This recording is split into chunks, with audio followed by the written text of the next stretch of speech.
오늘 성경 말씀은 사무엘상 7장 3절에서 11절입니다. 사사기 말기 엘리 제사장 때 이스라엘은 블레셋과 전쟁을 했습니다. 첫 전투에서 패하자 이들은 실로에 있는 언약궤를 전쟁터로 가져오게 하였습니다.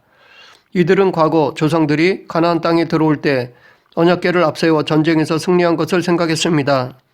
그래서 언약궤만 있으면 무조건 전쟁에서 승리할 것이라고 생각했던 것입니다.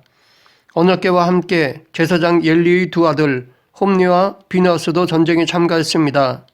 언약궤가 이스라엘 진영에 들어올 때 이스라엘 백성들은 사기가 충천하여 큰 소리로 외치자 땅이 진동했습니다.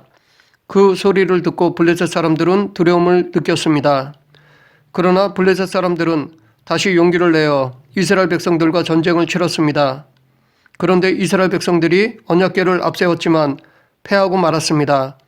오히려 언약궤는 블레셋 사람들에게 빼앗기고 홈니와 비느하스도 죽었습니다. 이 소식을 들은 엘리 제사장은 의자에서 뒤로 넘어져 죽었습니다. 이어서 비느하스의 아내도 아들을 낳자마자 죽었습니다.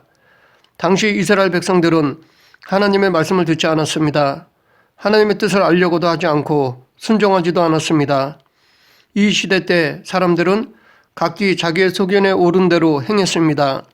그래서 하나님께서도 이스라엘 백성들에게 침묵하셨습니다. 블레셋 사람들은 빼앗은 언약궤를 자기들의 주신인 다곤 신전에 놓았습니다. 이것은 다곤 신이 여호와를 포로로 잡아온 것이라 볼 수 있습니다. 그러나 다음날 다곤이 언약궤 앞에 엎드러졌습니다. 그 다음날에도 엎드러졌는데 이번에는 머리와 두 손목이 끊어졌습니다. 그뿐 아니라 하나님은 아스돗 사람들에게 독한 종기로 재앙을 내리셨습니다. 언약궤를 가드로 옮겼습니다. 그곳에서도 독한 종기로 인해 사람들이 괴로워했습니다. 에그론으로 옮기려 했지만 그곳 사람들이 반대하여 옮기지 못하였습니다.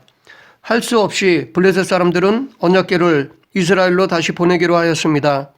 그렇게 해서 다시 돌아온 언약궤로 이스라엘 백성들은 기뻐했지만 여전히 블레셋은 그들의 두려운 대상이었습니다. 언제 다시 쳐들어올지 모를 두려운 존재였습니다. 오늘 본문은 이런 상황에서 선지자 사무엘이 이스라엘 백성들에게 하나님의 뜻을 전하는 부분입니다. 오늘 본문을 통해 이 세상에서 성도로서 승리하는 삶을 살아가는 비결에 대해 알아보겠습니다. 성도로서 세상에 승리하려면 우상을 버려야 합니다. 3절 사무엘이 이스라엘 온 족속에게 말하여 이르되 만일 너희가 전심으로 여호와께 돌아오려거든 이방신들과 아스다롯을 너희 중에서 제거하고 너희 마음을 여호와께로 향하여 그만을 섬기라. 그리하면 너희를 블레셋 사람의 손에서 건져내시리라. 선지자 사무엘은 이스라엘 백성들에게 언제 다시 쳐들어올지 모를 블레셋과의 전쟁에서 승리하려면 먼저 우상을 버려야 할 것을 명했습니다. 당시 이스라엘은 온전히 여호와만 섬기지 않았습니다. 과거 광야에서나 가나안 땅에 들어와 여호수아와 그와 함께 했던 조상들이 있었을 때는 하나님만 바라보고 하나님만 섬겼지만 시간이 지나면서 조금씩 가나안의 우상들을 섬기기 시작하였습니다. 이스라엘 후손들은 여호와 하나님은 광야의 신으로만 여겼습니다. 그래서 농사를 지을 때 비를 주관하는 바알이나 아세라 등 가나안 땅에 살던 사람들이 섬기는 우상을 섬겨야 하는 줄로 알았습니다. 더욱이 하나님께 제사를 드리는 것은 까다롭고 어려웠습니다. 짐승을 잡아야 하고 자기 몸을 절제하여 거룩하게 해야 했습니다. 반면에 가나안 땅의 우상에 드리는 제사는 간편하고 음란하고 쾌락적이었습니다. 그래서 이스라엘 백성들이 우상을 섬기는 쪽으로 쉽게 넘어간 것입니다. 그로 인해 하나님과의 관계가 끊어진 상태로 지내게 되었습니다. 하나님은 당신을 떠난 이스라엘 백성들을 블레셋을 통해 징계하셨습니다. 이스라엘 백성들에게 큰 고통을 주셨습니다. 그러나 하나님은 다시 이스라엘을 긍휼히 여기셔서 사무엘을 부르시고 선지자로 세우셨습니다. 그리고 그를 통해 당신의 뜻을 다시 한번 가르쳐 주셨습니다. 이스라엘 백성들에게 우상을 버리고 당신만 섬길 것을 명하셨습니다. 이것이 이들과 하나님과의 관계를 다시 회복하기 위해 해야 할 첫 번째 일이었습니다. 우상은 하나님과 나 사이에 놓여 있는 것입니다. 하나님과 나 사이에 놓여 있는 것이 크면 하나님을 볼 수 없습니다. 우상에 가려 하나님을 볼 수 없습니다. 혹은 하나님과 나 사이에 놓여 있는 것에 집중하면 하나님을 봐도 무관심합니다. 온 관심은 그 우상에게 있기 때문에 하나님은 있으나 마나한 존재가 됩니다. 또한 하나님과 나 사이에 놓인 것은 하나님보다 더 가까이 있기 때문에 삶의 우선순위가 우상이 됩니다. 하나님을 믿는다고 하지만 하나님 우선순위가 아니면 온전한 믿음이 아닙니다. 그렇기 때문에 하나님과 나 사이에는 그 어떤 것도 있어서는 안 됩니다. 오직 하나님만 내게 있어야 합니다. 하나님은 창조자이십니다. 다스리시는 분이십니다. 그렇기 때문에 하나님 안에 모든 것들이 들어있습니다. 우리는 그 모든 것의 주인이시고 다스리시는 하나님만 있으면 모든 것을 소유한 것이나 마찬가지입니다. 사무엘은 하나님을 바라보지 못한 자, 하나님께 무관심한 자, 하나님 우선순위로 살아가지 못하는 백성들에게 하나님만 바라보고 하나님 우선순위로 살 것을 명했습니다. 이것이 하나님과의 관계를 회복하는 길이요. 이 관계가 회복되면 그 외의 것들은 다 해결됩니다. 하나님 안에 모든 문제의 답이 있기 때문에 하나님과 관계를 회복하면 문제는 해결됩니다. 지금 그들 앞에 놓인 블레셋과의 전쟁도 마찬가지입니다. 하나님과의 관계 회복이 되면 승리할 수 있습니다. 우리도 문제 해결에 있어서 첫 번째 순서가 하나님과의 바른 관계입니다. 우리에게 법적 문제가 있으면 변호사를 찾아야 하고 질병의 문제가 있으면 의사를 찾아야 합니다. 하지만 우선순위가 바뀌어서는 안 됩니다. 먼저 하나님을 찾아야 합니다. 그리고 하나님께서 일반 은총으로 주신 방법을 이용해야 합니다. 겉보기에는 별다를 것이 없어 보이지만 그 결과는 다릅니다. 모든 생사 화복을 주관하시는 분은 하나님이시기 때문에 하나님을 의지하는 것과 의지하지 않는 것은 차이가 있습니다. 우리는 세상의 방법을 사용하더라도 우선 하나님과의 관계를 바르게 가져야 할 것입니다. 계속해서 승리하려면 회개해야 합니다. 6절 그들이 미스바에 모여 물을 길어 여호와 앞에 붓고 그날 종일 금식하고 거기에서 이르되 우리가 여호와께 범죄하였나이다 하니라. 사무엘이 미스바에서 이스라엘 자손을 다스리니라. 사무엘은 이스라엘 백성들을 미스바로 모이게 했습니다. 그리고 그들을 위해 하나님께 기도했습니다. 금식하며 회개기도 드렸습니다. 과거 광야에서는 한순간도 하나님의 은혜 없이는 살아갈 수 없었기에 하나님만 바라보고 의지하며 살았지만 가나안 땅에 들어오면서 하나님을 찾지 않아도 얼마든지 자기 힘으로 살아갈 수 있다고 생각하여 하나님을 찾지 않았습니다. 자기들만의 힘으로도 얼마든지 잘 살 수 있다고 생각하여 하나님을 잊었지만 정작 그 결과는 블레셋과의 전쟁에서 패함과 그들의 심령에 대한 두려움뿐이었습니다. 가나안 땅에서 이스라엘 백성들은 세상적으로 모든 조건을 다 갖춘 좋은 조건이었지만 오히려 광야보다 못한 삶을 살고 있었습니다. 그 원인은 하나님을 잊어버렸기 때문입니다. 그래서 하나님은 그들의 잘못을 철저히 회개시킨 것입니다. 광야와 같은 최악의 상황에서도 하나님이 함께 하시면 부족함이 없었지만 가나안 땅에서 아무리 좋은 조건을 다 가지고 있다 하더라도 하나님이 없으니까 그 모든 것들이 헛될 뿐이었습니다. 그렇기 때문에 이것을 깨닫고 사무엘과 이스라엘 백성들은 철저히 회개한 것입니다. 하나님은 사무엘을 이스라엘의 지도자로 세우셨습니다. 하나님이 사무엘을 이스라엘의 지도자로 세우셨다는 것은 다시 그들을 받아들이고 지켜주시고 보호해 주시겠다는 의미입니다. 하나님께서 다시 이스라엘을 다스리고 인도해 주시겠다는 것입니다. 하나님은 과거 시내산에서 모세와 언약을 맺으셨습니다. 거기서 하나님은 이스라엘 백성들이 순종하면 복을, 불순종하면 저주를 내리실 것을 언약했습니다. 그 언약에 입각해서 다시 회개하고 돌아온 이스라엘 백성들을 받아주신 것입니다. 하나님의 입장에서는 이스라엘 백성들이 언약을 파기했기 때문에 다시 받아줄 필요가 없으셨습니다. 그냥 이스라엘 백성들을 놔두셔서 망하게 해도 정당한 것이었습니다.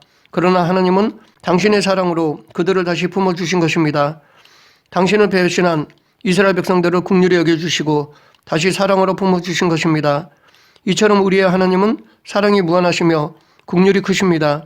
그렇기 때문에 어떤 죄를 범했더라도 철저히 회개하여 다시 하나님께로 돌아오면 하나님은 다 받아주십니다. 여기에 우리가 하나님의 사랑을 판단하거나 제한해서는 안 됩니다. 마지막으로 승리하려면 하나님께 예배드려야 합니다. 9절 사무엘이 젖먹는 어린 양 하나를 가져다가 온전한 번제를 여호와께 드리고 이스라엘을 위하여 여호와께 부르짖음에 여호와께서 응답하셨더라. 이스라엘 자손이 미스바에 모였다 함을 들은 블레셋 사람들이 다시 모여 이스라엘을 치러 올라왔습니다. 전에 2번씩이나 승리한 경험이 있어서 블레셋 군사들은 자신감이 있었을 것입니다. 다시 이스라엘 백성들이 언약궤를 가지고 나와도 두려워할 필요가 없다고 생각했을 것입니다. 아마도 이번에는 이스라엘 백성들을 아예 묵사발을 낼 심정으로 다시 전쟁을 준비했을 것입니다. 반면에 언약궤를 가지고 나갔음에도 전쟁에서 패한 경험을 한 이스라엘 백성들은 두려움이 쌓였을 것입니다. 어쩌면 전보다 더 큰 두려움에 쌓였을 것입니다. 그러나 우상을 버리고 회개한 이스라엘 백성들의 전쟁에 임하는 자세가 전과는 달랐습니다. 이번에는 그들 스스로 사무엘에게 기도를 부탁했습니다. 그동안 자기들이 믿고 의지하던 우상들이 아무 능력이 없는 것이었음을 깨닫고 진정한 하나님이신 여호와를 의지한 것입니다.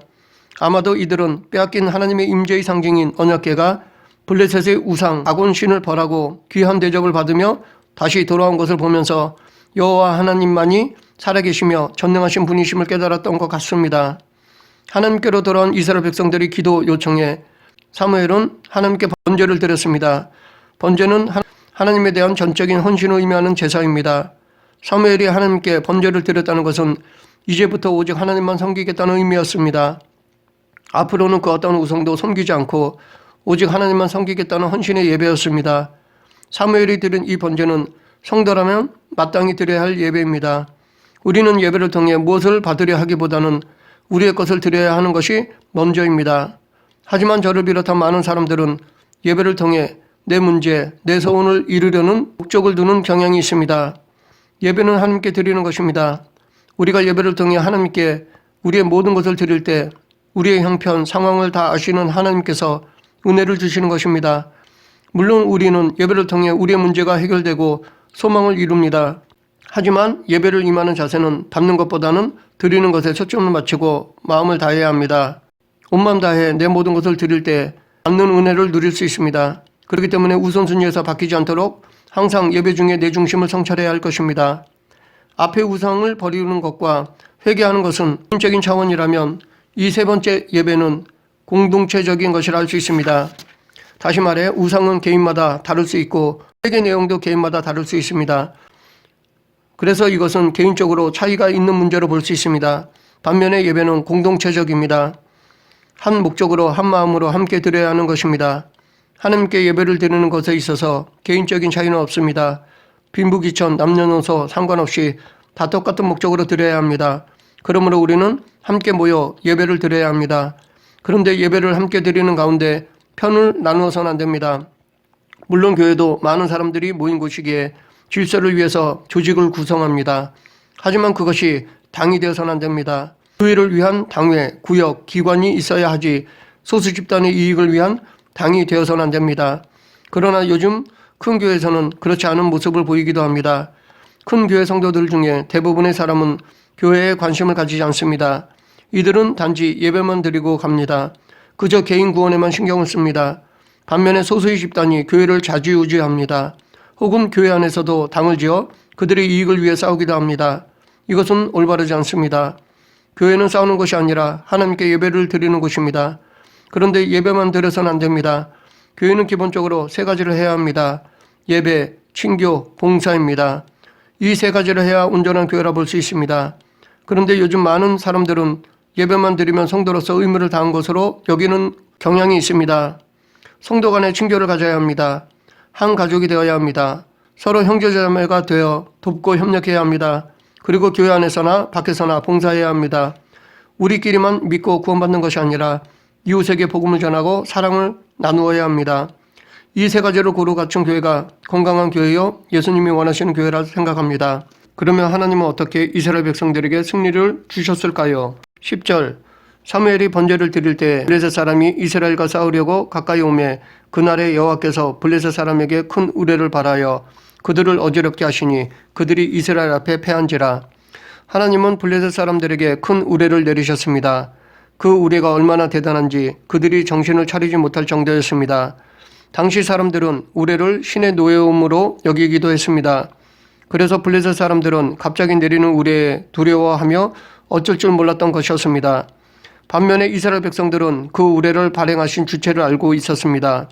그래서 오히려 우레가 그들에게 큰 힘이 되었습니다. 이들은 하나님의 역사하심을 힘입어 블레셋 군사들을 쳤습니다. 성경에 나오는 많은 전쟁 중에 본문에서와 같이 하나님이 직접 개입하신 경우가 여러 번 있습니다. 하나님이 함께 하신 전쟁을 보면 객관적으로 상대가 안 되어도 이스라엘 백성들이 승리했습니다. 어떤 경우는 전혀 칼 한 번 휘두르지 않아도 승리할 때도 있었습니다. 이처럼 하나님이 함께 하시는 전쟁은 반드시 승리합니다. 그래서 다윗은 골리앗과 싸울 때 여호와의 구원하심이 칼과 창에 있지 아니함을 이 무리에게 알게 하리라. 전쟁은 여호와께 속한 것인즉 그가 너희를 우리 손에 넘기시리라 라고 하였습니다. 또한 모압, 암몬, 마온 사람들이 힘을 합하여 남유다를 공격하려 하자 여호사밧과 온 유다 백성들이 기도할 때 여호와의 영이 임한 야하시엘은 온 유다와 예루살렘 주민과 여호사밧 왕이여 들을지어다. 여호와께서 이같이 너희에게 말씀하시기를 너희는 이 큰 무리로 말미암아 두려워하거나 놀라지 말라. 이 전쟁은 너에게 속한 것이 아니요 하나님께 속한 것이니라 라고 하였습니다. 이처럼 전쟁은 하나님께 속한 것입니다. 그런데 이 전쟁은 나라 대 나라가 싸우는 것, 무기를 사용하여 싸우는 것만을 의미하지 않습니다. 지금도 총, 칼 없는 전쟁은 계속되고 있습니다. 어떤 사람은 사회생활을 전쟁터라고까지 말합니다. 그런데 우리에게는 본질적인 전쟁이 하나 더 있습니다. 성도에게는 영적 전쟁이 있습니다. 우리는 세상 사람들을 현혹하는 악한 영들과 싸워야 합니다. 아름답게 위장하고 매력적으로 포장된 수많은 악한 영의 세력들과 싸워야 합니다. 달콤한 유혹으로 지옥으로 이끄는 악한 영의 세력과 싸워야 합니다. 이 싸움은 피할 수 없습니다. 성도는 반드시 이 싸움을 치러야 합니다. 그런데 이 전쟁은 힘들고 고독하고 피곤합니다. 하지만 이 전쟁도 우리만 하는 것이 아닙니다. 성령님께서 우리와 함께 하십니다. 그래서 우리가 성령님을 의지하고 예수님을 붙잡으면 우리의 대장 되신 예수 그리스도께서 우리에게 승리를 주십니다. 왜냐하면 영적 전투도 여호와 하나님께 속한 것이기 때문입니다. 그렇기 때문에 우리가 믿음을 지키고 순종하면 반드시 영적 전쟁에서도 승리합니다. 말씀을 정리하겠습니다. 하나님은 사무엘을 통해 블레셋과의 전쟁에서 승리하는 비결을 가르쳐 주셨습니다. 그것은 첫째, 우상을 버리는 것이었습니다. 둘째, 철저히 죄를 회개하는 것이었습니다. 셋째, 당신께 예배를 드리는 것이었습니다. 우리도 살아가는 삶의 현장 속에서 경쟁과 영적 전투에서 승리하려면 나의 우상을 버려야 합니다. 또한 나의 죄를 철저히 회개해야 합니다. 그리고 우리가 한 마음으로 하나님께 온전한 예배를 드려야 합니다. 그럴 때 우리도 하나님께서 예배해 두신 승리를 누릴 수 있습니다. 이 시간 하나님과 바른 관계를 가져 승리의 복을 누리는 저와 여러분이 되길 간절히 축원합니다. 기도하겠습니다. 사랑과 은혜가 풍성하신 하나님 아버지, 인생에서의 승리는 우리의 힘이나 능력으로 되는 것이 아니라 하나님의 은혜로 됨을 믿습니다. 그러하기에 하나님과의 바른 관계를 갖기를 소망합니다. 그 어떤 것도 의지하지 않고 오직 하나님만 바라보고 살기를 원합니다. 연약한 저희들을 붙잡아 주시옵소서. 예수님 이름으로 기도드립니다. 아멘.